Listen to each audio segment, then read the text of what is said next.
Then Nebuchadnezzar the king was astonished and rose up in haste and spoke and said to his concealers, "Did not we cast 3 men bound into the midst of the fire?" They answered and said to the king, "True, O king."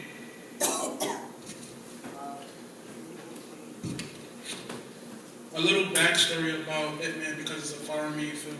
Ip Man is about a martial artist who was born in China, the master of the Great Bruce Lee. While in the middle of his youth, the soon-to-be became Grandmaster, learning the art of Wing Chun. Later on in his life, he became Grandmaster Ip Man.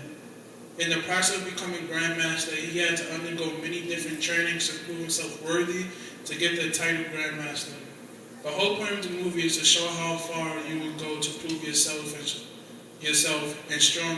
how strong is your faith and what you believe. Can God test your faith? This movie can relate to many different things, but let's talk about the 3 Hebrew boys.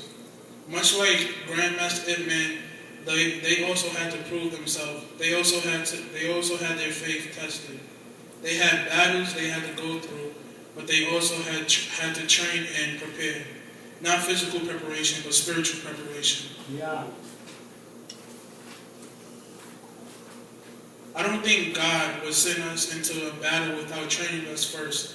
I believe spiritual training is fasting, praying, turning our faces to the wall. When we do this, we are training to prove ourselves worthy to Him.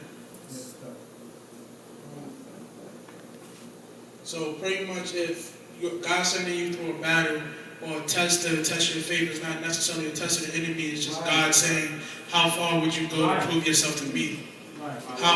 What would you do to prove that you're worthy of my grace and my faith unto you?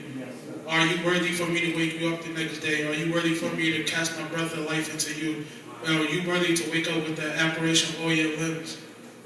So pretty much, Grandmaster Ip Man is a lot like the 3 Hebrew boys, because he trained to prove himself, and he's not even proving himself for faith, but we much like most of the people in the world, we don't prove ourselves to God. We try to prove ourselves to our friends and our family. And that's not right. The only people we need to prove ourselves is to God. I don't need to prove myself to you for God to know my heart. The only person I need to prove myself to is God. Amen. And that's all I have to say. Amen.